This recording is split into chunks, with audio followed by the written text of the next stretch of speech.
Izin Pak perkenalkan, nama saya Didimus Raga Anggo dengan NIM 2102010139 kelas D.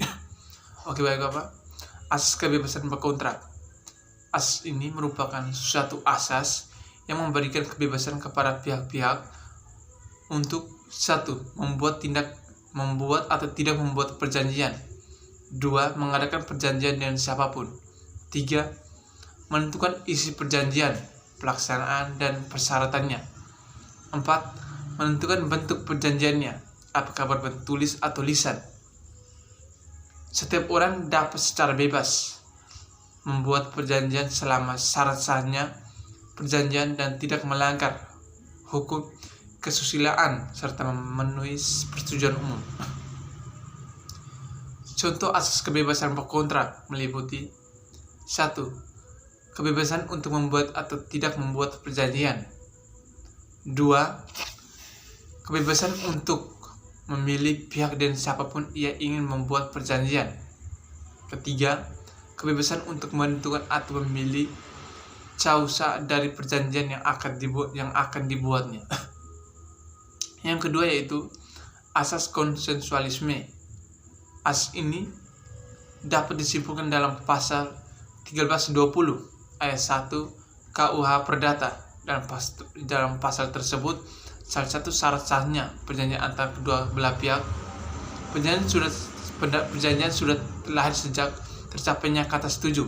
Perjanjian telah mengikat ketiga kata sepakat dinyatakan atau diucapkan, sehingga tidak perlu lagi formalitas tertentu, kecuali dalam hal undang-undang memberikan syarat formalitas tertentu terhadap suatu perjanjian yang mensyaratkan harus tertulis.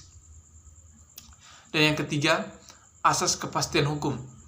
Menurut pasal 1338 ayat 1 KUH Perdata, semua perjanjian yang dibuat secara sah berlaku sebagai undang-undang bagi mereka yang membuatnya.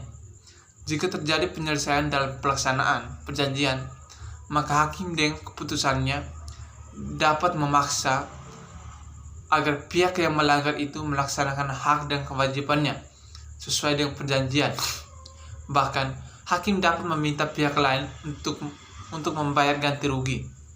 Putusan pengadilan itu merupakan jaminan bahwa hak dan kewajiban para pihak dalam perjanjian memiliki kepastian hukum, sehingga secara pasti memiliki perlindungan hukum. Contoh asas kepastian hukum. Suatu subsidi dicabut dengan berlaku surut padahal uangnya sudah diterima telah habis digunakan. Dan yang ketiga yaitu asas etikat baik. Asas ini tercantum dalam pasal 1338 ayat 3 KUH Perdata. Perjanjian harus dilaksanakan dengan etikat baik. Dalam asas ini, para pihak yaitu pihak kreditur dan pihak debitur harus melaksanakan substansi kontrak berdasarkan kepercayaan atau keyakinan yang teguh maupun kemauan baik dari para pihak. Dengan etika baik, berarti keadaan batin para pihak dalam membuat dan melaksanakan perjanjian haruslah jujur, terbuka, dan saling percaya. Keadaan batin para pihak itu tidak boleh dicemari dengan tujuan untuk melakukan tipu daya atau menutup keadaan sebenarnya. Yang keempat yaitu asas kepribadian. Asas kepribadian berarti isi perjanjian yang hanya mengikat para pihak secara pribadi dan tidak mengikat pihak-pihak lain yang tidak memberikan kesepakatannya. Seseorang hanya dapat mewakili orang lain dalam membuat perjanjian yang dibuat oleh para pihak hanya berlaku bagi mereka yang membuatnya. Oke, baik Bapak, sekian dari saya. Terima kasih.